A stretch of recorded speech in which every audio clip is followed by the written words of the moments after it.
welcome back. So we're still with the junior Pentester pathway.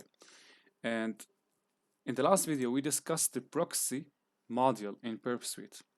Now today I will be discussing the repeater. So I told myself, if we want to speed things up and finish this pathway in the next video after that one, I will be wrapping up all of these parts in one video. So it's going to be a long one, but for today I will be only discussing the repeater. After that, we will discuss the network security modules. Also, I will wrap the Nmap modules in one room and do the challenge. And after that, lastly, we will do the cross-site scripting and command injection, and that's it. So, the repeater. So, repeater is a module of Burp Suite. Before digging into the details, I would like just to tell you that task 1 all the way till task 5, it's all readings, okay? Now, if you are a fan of reading, you can still go over the readings. But if you don't want to just go over the readings, that's why I produced the video.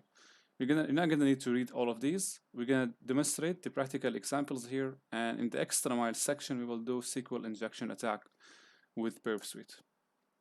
Okay then, so it's time to dig. Okay, so here we have the target, and we have Burp Suite running. So before doing anything, I'm gonna turn on the proxy. Okay, so let's go to Burp Suite. So lastly, in the last video, we discussed the proxy section, and we went over the various parts of the proxy. We went over the intercept, where we intercept the request, modify on it, and send it to the server. We also went over the HTTP history, where we see a list of all of the requests we made to the server.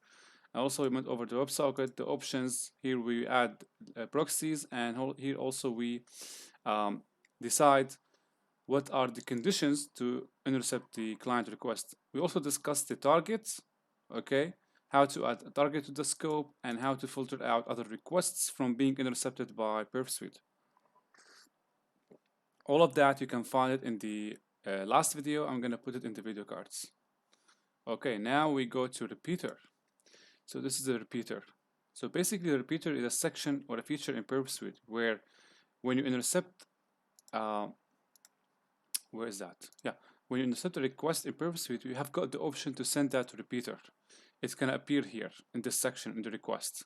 Now, the feature of repeater here is that you can intercept as many requests as you want and send as many requests as you want, and they all will appear here. So you will have the freedom of sending as many requests as you want. At the same time, this will give you advantage when you are doing web app penetration testing. So you don't need to just send a request to proxy, modify, send it back, and then resend again. You're gonna be able to do all of that in the repeater section. So here you have the request, here you have the response. Of course, we have RICE formats. You have the row, you have the pretty, hex, and render. The render representation renders the page as you would see it in the browser. The pretty section here, or the pretty representation of the response, let me say it's a beautified or prettified version of the response from the server. Row is a row code, hex is a hex representation, which is useful if you are requesting binary content. Now the inspector here breaks things down for you. If you're not sure what to handle or what to modify in the request, the inspector here breaks everything down depending on the parts of the request, so you can modify them based on the tree or the hierarchy inspector presents to you. So here we have the send, here we have some other buttons. Of course, if you are sending more than one request, they will appear here. For example, now we have one request. I'm gonna try to send one now. So the way it works is like this. A simple example is we send a request to the contact page. We have the request in the intercept. Now what we're gonna do, we right click and send to repeater. As you can see, there is key binding here or shortcut. You can Control R instead of using the menu. So anyway, I'm gonna send to repeater now. So in the repeater, as you can see, we have the request shown up here, and you will see on the right parts of the request or a representation of the request. So we have various sections here. So let's discuss these sections. So request headers, if you click on that, you see all of the headers. Yeah, request headers. All of the headers, you can see and access and modify all of the headers being sent to the server. And of course, we can edit these headers from here. For example, you can right click and edit the IP address. Now, if you don't want to deal with the request on the response pane here, you can still modify them in the inspector if you are not sure what every section represents. So these are the request headers. Request cookies, there is no cookies, which means there are no cookies sent to the between the server and the client. The body parameters, it's for post request, and since we are sending a get request, there are no any query parameters, any body parameters, sorry. The query parameters are the parameters appear in the URL. Since we don't have parameters here, right, it is 0.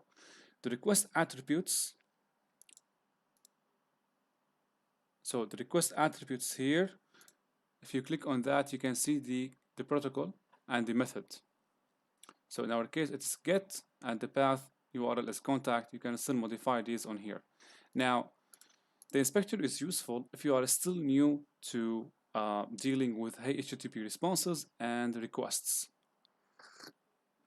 And if you are not that well versed in dealing with HTTP headers, it is very advised to use the inspector. Now, whatever you do here, let's say for example, whatever you highlight, it's going to show up in the inspector. As you can see, the selection has shown up here. If you expand this, you will see what you have selected in the pane, in the request pane. And of course, we can modify on that. Okay, that's for the inspector. Now, here we have a request, right? If we click on send, you see we have the response here, and it is prettified, right? If you click on render, you see a representation as you would see it in the browser. Now it's loading.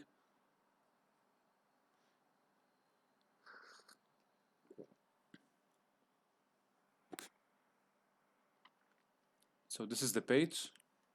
If you go to your browser, you will see, let me forward the request here, forward. Okay. So see now, this is the page. And this is the render from the repeater. So let's say I want to send another request. I want to stack up requests here. So I can go back. Let's make sure the proxy is on, because sometimes I turn it off. Okay. So let's send a request to products. Now we have the request here in the proxy. You just have to go over this every time if you want to add them to repeater. So send to repeater, forward. Now in the repeater, as you can see, we have got another request, right? You can also right click, highlight that, and explore the various parts of the request in the inspector. But since you don't have to do that, you can see all of the requests here. And in the inspector, we have only 8 request headers, no other parts. So again, you can send, and this is the response in a prettified way. If you click on row, this is the row code, not so much prettified. Hex representation. Hex representation is useful when you are sending a request to a GET request for a binary file. It will show you the binary file in the hex format. Okay, so that's the repeater. Now let's take out an example. The example we have, okay, so this is the example here. We are requested to find a flag. Okay, all right. So the question is asking, we navigate to, this is the proxy is on, and we make a request to the main page. So let's see that. So here we have the request. Now we try to click and send to repeater, forward. So we have now a third request popped up here. Okay, so in the question, or in the task, it's asking to add a new header called flag authorized. If you add this and make it to true, send that request. Now we will wait for the response.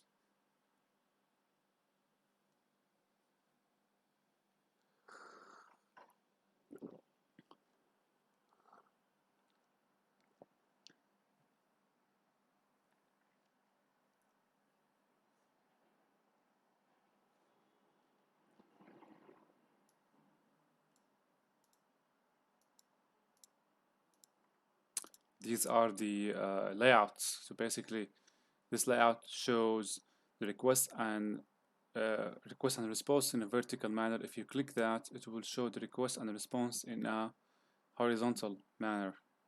This one is a full view for the, not full view, a tabbed view, let me say. You can switch between request and response this way.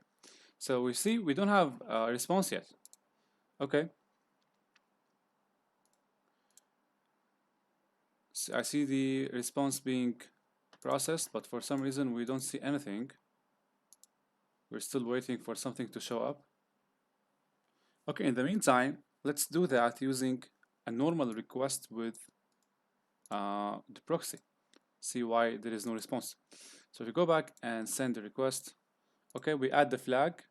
So this flag is required by the question. It's not from my mind. So we can just type true as instructed in the section.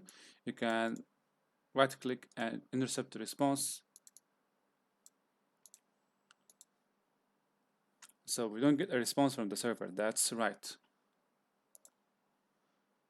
So for some reason it's sending a blank response or no response at all. Okay, let's see the question now. Send the request. What is the flag you receive? So basically when we add this, it should give us a flag, but it is not. Let's go over the hint. Make sure you leave the 2 blank lines at the bottom of the request.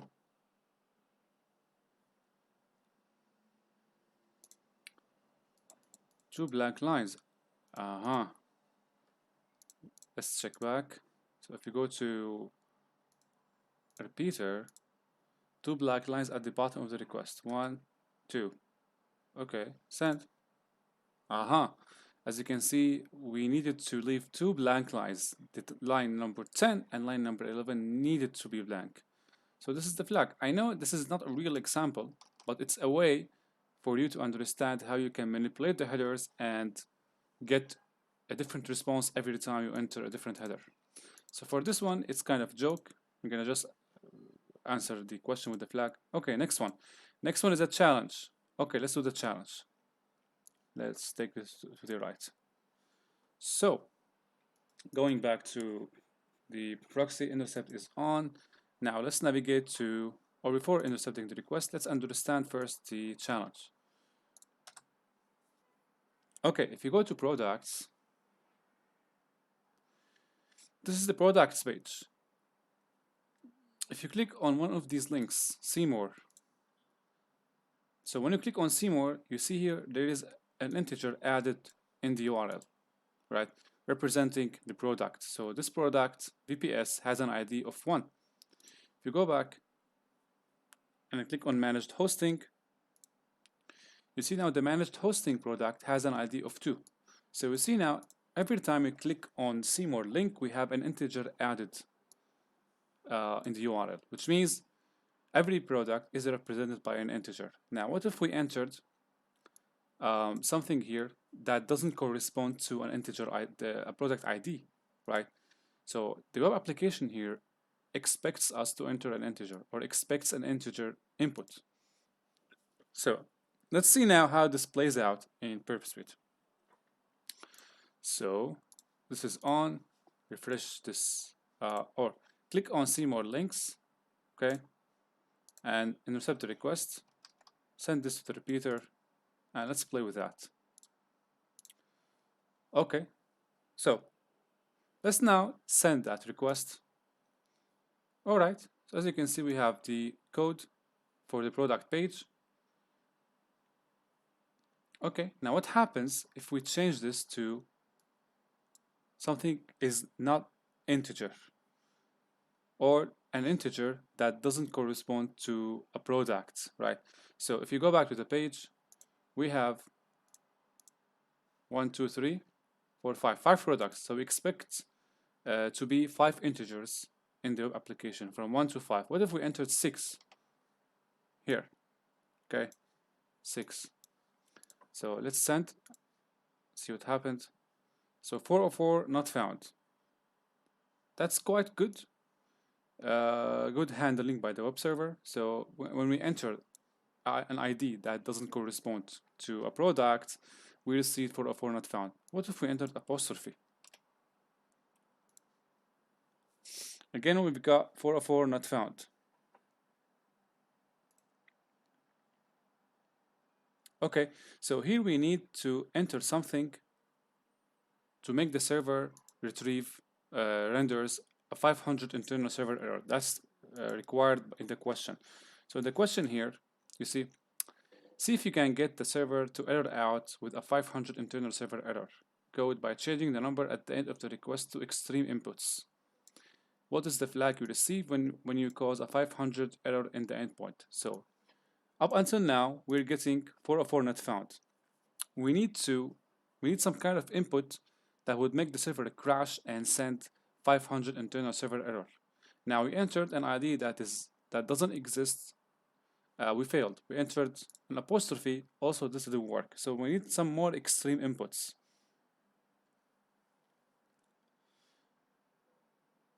Okay, so if we try 0 now,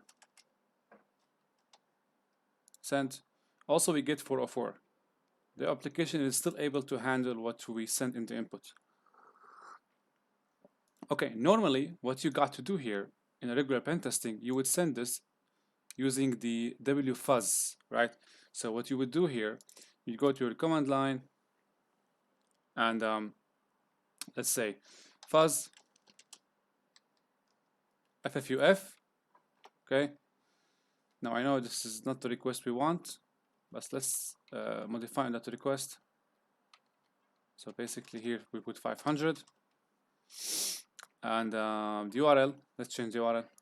So products, this is just to illustrate the example to you guys. So products, and here we put slash okay, let's take a look at this. Okay, fuzz here. All right, content type, no need for that.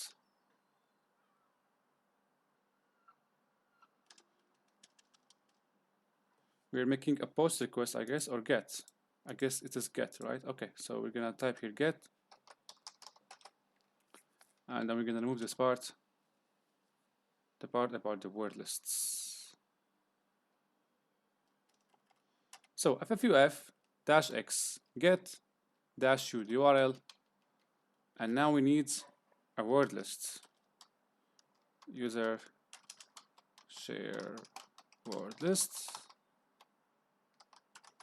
sec list, discovery, web content, okay, tab,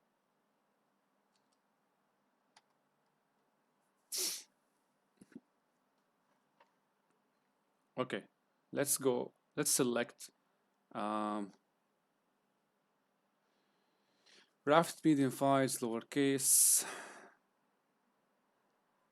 directories. Let's see if we can get a word list that is only numbers.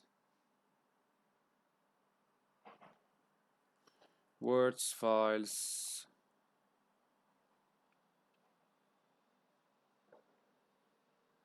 Local ports. Let's see this. So here I'm going to type local ports.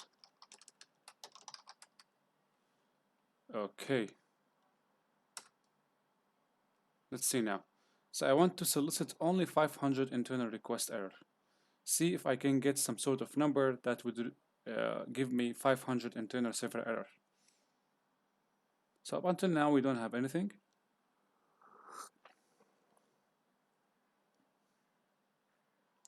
Wait a second, did I change the IP address of the machine? Yes, I changed. All right.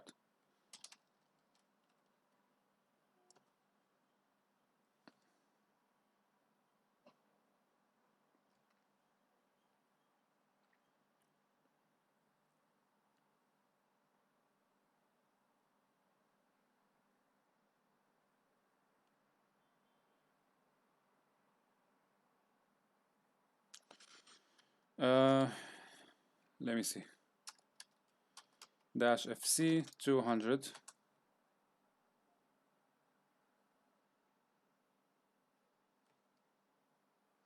Okay, let's go back. It shouldn't be 200.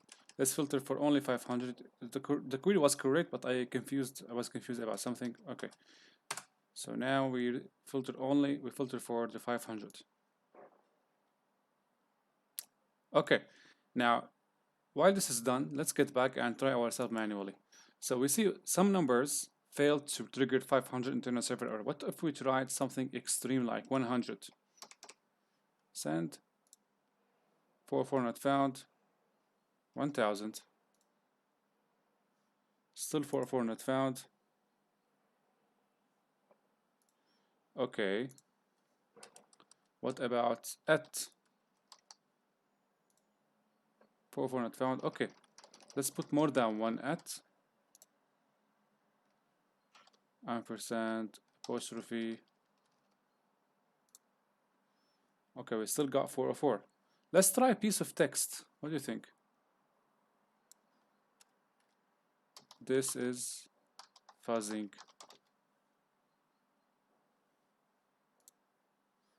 Still we get 404.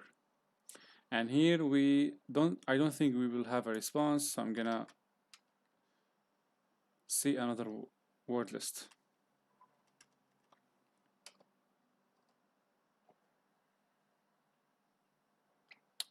PHP fuzz Oracle.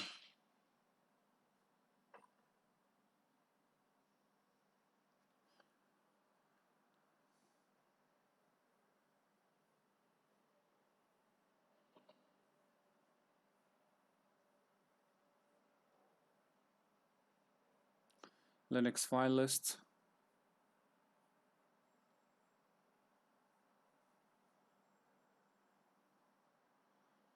Okay. That sounds weird. We don't know what to select. CGI history post fuzz text. Going back to his names. We need a word list that does contain. Okay, let's go back in and see if we have something else. File system DNS variables. Passwords, miscellaneous discovery, fuzzing. Let's go for fuzzing then. So in fuzzing, we need a word list that does contain some weird characters or long characters. URI hex. Okay, let me try the hex one. So here, let me try URI hex. Okay.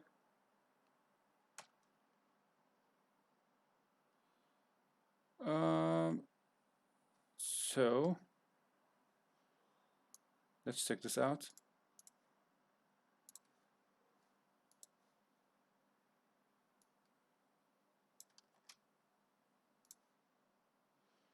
This one returned 200 response. All right, we don't need this.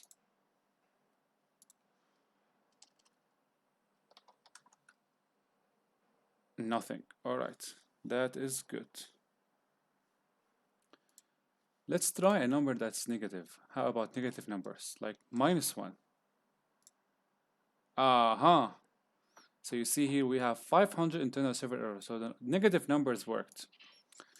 Actually, I was thinking we wouldn't be able to do that.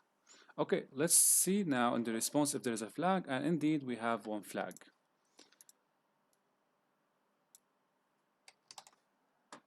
So among all of these fuzzing attempts, we got only negative numbers to retrieve the flag. Okay. That's for the example, I guess. The challenge, we still have something to do. Oh, okay, this one. The last one is this SQL injection example. All right.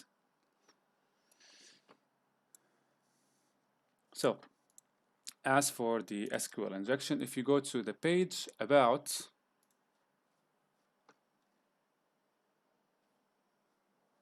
we have the proxy, right? Okay. So about, go over the page. See, we have now a list of all of the team in the page. If you click on one of them, you see also you have here an ID, right? Now, if you go back, whenever you click on one of these guys, you will have a different ID every time you click on a different one, which means it's something similar to the products, right? But at the products, we aim to trigger 500 internal server error, but here in the example of the about page, we intend to understand more about the structure of this page. So basically, as you can see, this is the example. Whenever you click on one of these guys, you will have a number. So it means we have a table, all right, from which the application retrieves information about every team member and assign the ID number to the corresponding team member, which means we have here a SQL table, right? A table that contains the information about every one of these guys. So our aim here is to dump all of the information, right, in this table, including the notes of the CEO. That is the challenge we require to complete. Okay, again, let's go back, turn in the proxy and click on one of these. Here we have the request. As you can see, we have one. Let's send that to the repeater. Now in the repeater, we have the request here. Again, when we intend to find out if the application is vulnerable to SQL injection vulnerability, we send an unexpected input. An unexpected input would be sending an apostrophe as an example. So here in one, we send one and an apostrophe, and we monitor the response. Send. We got 500 internal server error. Scroll down. We see we have something very interesting. Let me make the fonts bigger here. So 16, 18 is good, I guess. How about this? Okay, go back to repeater. Okay, so in the code, we see here the application says it's invalid statement. Okay, we got this, but it is revealing the SQL statement that the application is executing on the database in order to retrieve the output. This SQL statement saves us a lot of the time. So by looking at the SQL statement, we see that the table name is people. So people is a table name from which the information about every team member is retrieved, including the bio, the role, the last name, PFP link, and the first name. Now the challenge is asking you to retrieve the notes column. So we have a column called notes, okay? It's supposed to be notes. We need to retrieve information, or we need to retrieve all of the notes in that column. But of course, we're not in the business of guessing, so we will need to retrieve all of the columns in this table and then pick up the column that or from which we will retrieve the information. So the first thing we would do is to just type an input that would display the column names. All right. Okay, let me go to my notes and go to application. See if I have the SQL here. Okay, let's search.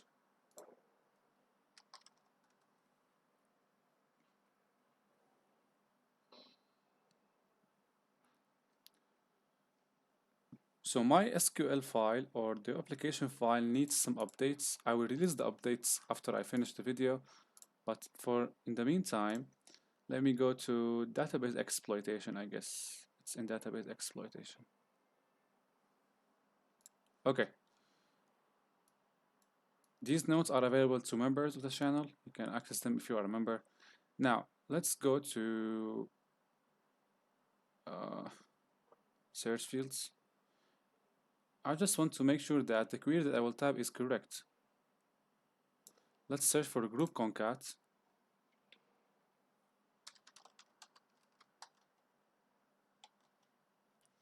All right, that's what we need. So we will write a union select statement, okay? And we will use the group concat to display all of the columns. So let me get back. So in the ID section here, I will change 1 to 0. Okay. The reason we change the ID from a valid one to a non-valid one, we don't want a valid response to be returned to or to be returned as an output. And if we return a valid output, it will break the SQL query that we are about to write. So let's open my notes here and write the SQL query.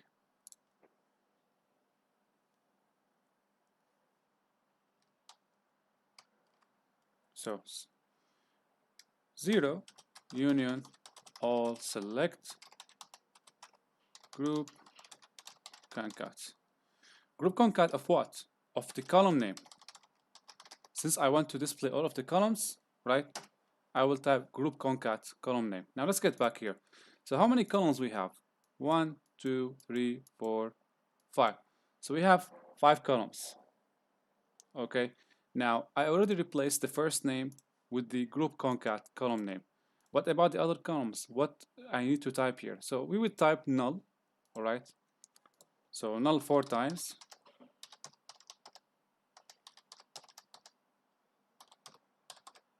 All right, so now from. Okay, now here we go. So basically, since I want to retrieve all of the columns from the table people, I would need to retrieve all of these columns first from the information schema columns, all right? And then I define that the table name is people. So information schema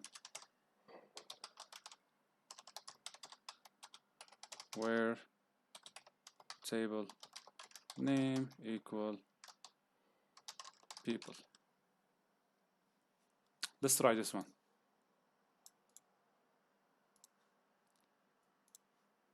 Now this is the repeater. Okay, send. All right, so look at this one. We have ID, first name, last name, PFP link, role, short role, bio, notes, none. So these are the columns displayed back to us. Now we know that what the columns are. We will be able to select the right one. So the right one that we need is notes. Okay, we will display all of the notes. So the query for that, let's get back to here, to my editor, and now write the statement. So union all select. So the first thing is notes, right? And then I don't care about other columns. I will type null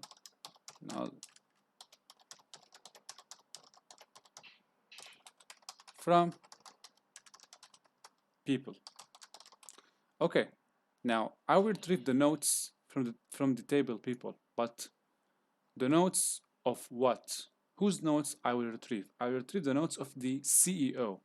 And previously we know that the CEO has an ID of 1, so we specify using a filter where ID equal 1. Now here I only dump the notes of the CEO.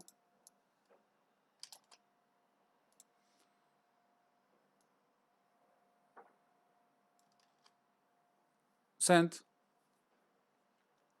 And these are the notes. Actually, the notes represent the flag. So this is your flag for the challenge of this room. Let's take the flag.